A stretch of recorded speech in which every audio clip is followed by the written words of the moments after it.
Assalamualaikum, salam sejahtera, salam Malaysia Madani. Apa khabar rakyat Malaysia? Terima kasih kerana bersama kami dalam Selamat Pagi Malaysia hari ini, edisi Rabu 11 Oktober 2023. Bersama saya Irfan Syamina Sultan dan juga bersama dengan saya Raja Sufia Raja Arif. Diharapkan anda semua dalam keadaan yang baik, insya-Allah. Semalam kita telah pun melakukan ataupun perasmian telah pun diadakan berkenaan dengan bulan kesedaran, berkenaan dengan kesihatan mental. Jadi alhamdulillah banyak sebenarnya perkongsian semalam yang telah pun diadakan, terutama ia telah pun disempurnakan oleh Yang Berhormat Menteri Komunikasi dan Digital Fahmi Fadzil berkenaan dengan apakah antara perkara yang perlu kita lakukan dan sebenarnya jangan kita memberikan satu stigma ataupun tanggapan yang buruklah berkenaan dengan perkara tersebut, kerana mereka juga adalah golongan yang perlu untuk diberi rawatan dan juga kasih sayang. Dan seterusnya kita akan melihat kepada berita dalam negara. Kita mulakan berkaitan dengan lawatan Perdana Menteri kita ke UAE raih manfaat besar. Dan lawatan ini sebenarnya telah berlaku pada Khamis dan Jumaat lalu, berjaya meraih manfaat besar. Ia terutama dalam aspek pelaburan dan negara. Teluk itu dengan menjana pelaburan komited berjumlah 40.6 bilion atau US86 86 bilion dalam sektor seperti tenaga pulih diperbarui, aero angkasa dan juga logistik. Dan selain daripada itu, kita punya Perdana Menteri kita sentiasa konsisten untuk memberikan jaminan bahawa Malaysia komited memajukan tenaga boleh diperbarui selain mahu memudahkan urusan perniagaan dengan negara teluk berkenaan, iaitu UAE sendiri. Ya, okey. Dan antara perkongsian lain juga berkenaan dengan semalam, iaitu berkenaan dengan stigma kesihatan mental perlu diubah kerana ia merupakan halangan terbesar untuk mendapatkan rawatan dengan lebih lanjut lagi.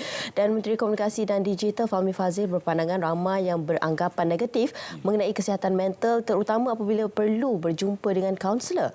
Jadi antara perincian yang dikongsikan oleh beliau sendiri, iaitu kita mesti normalisasikan konsep bahawa kesihatan mental sebahagian daripada bentuk kesihatan, isu kesihatan dan perlu diberi rawatan, perlu diberi penegasan dan juga disantuni, termasuk juga untuk penjawat awam.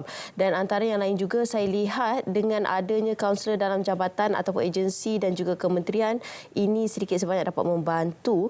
Dan antara yang lain juga semalam telah pun banyak perkongsian yang menarik yang telah pun diadakan, iaitu antaranya seperti RTM Walk yang juga disertai oleh kaki tangan RTM dan juga ahli keluarga mereka. Jadi saya kira ini merupakan satu perkara yang cukup baiklah untuk kita semua, sebab sekarang kita faham tekanan kehidupan kan pastinya akan memberikan keresahan dan juga kemurungan kepada kita semua. Tapi bagaimanakah antara perkara yang boleh kita lakukan dan juga stigma yang perlu untuk kita tolak supaya mereka ini juga dapat diberi rawatan dengan baiklah. Dan pada hari ini juga, Sophie, kita akan bersama-sama dalam topik yang berkaitan dengan stres. Bagaimana cara untuk kita menangani stres yang semakin lama semakin meruncing dan semakin banyak dalam kalangan masyarakat kita ini. Jadi itu yang kita bawakan dalam segmen yang menarik pada hari ini. Okey, seterusnya kita akan lihat berkaitan dengan topik beras. Okey, kilang disyaki sorok 180 tan metrik beras tempatan disita semalam, dan ini merupakan perinciannya apabila sebuah kilang disyaki menyorok beras putih tempatan dalam gudang simpanan yang telah tidak dinyatakan dalam lesen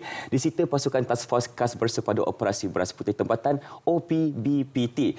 Dan menerusi status Facebook Kementerian Pertanian dan Keterjaminan Makanan memaklumkan sitaan dilakukan hasil pemeriksaan lanjut oleh pasukan Task Force Kas OPBPT yang telah mendapati bahawa beras bergrade super special tempatan 5% atau beras putih tempatan BPT di dalam kampit jumbo berjumlah 150 tan metrik disorok di gudang yang tidak dinyatakan dalam lesen. Dan antara yang lain juga, mensyaki kilang tersebut telah melakukan kesalahan menyimpan stok beras tanpa lesen.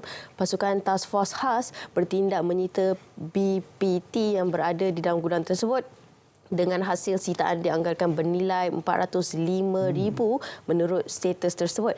Dan ini juga antara yang lain juga Timbalan yang Menteri disampaikan KPKM, Chan Fok Hin memberi amaran keras kepada mana-mana pihak supaya mematuhi undang-undang ditetapkan. Tegasnya KPKM dan anggota-anggota Task Force akan bertindak tegas terhadap sesiapa ataupun individu sama ada syarikat yang didapati melanggar peraturan sedia ada. Jadi itu adalah amaran keras kepada mereka di luar sana yang tidak bertanggungjawab menyorok beras yang memang tak patut dilakukan. Betul. Okey. Dan juga seterusnya juga kita beralih ke berita selanjutnya, masih lagi berkenaan dengan isu beras. Itu KPKM pergiat usaha penanaman padi di Sabah dan juga Sarawak. Ini antara langkah susulan yang diambil.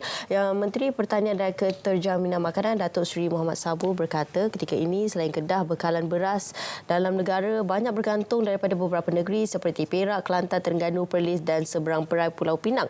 Bagaimanapun musim banjir di utara dan pantai timur pada setiap Disember Disember dan juga Januari akan menjejaskan hasil padi seterusnya, mengganggu penghasilan bekalan beras negara.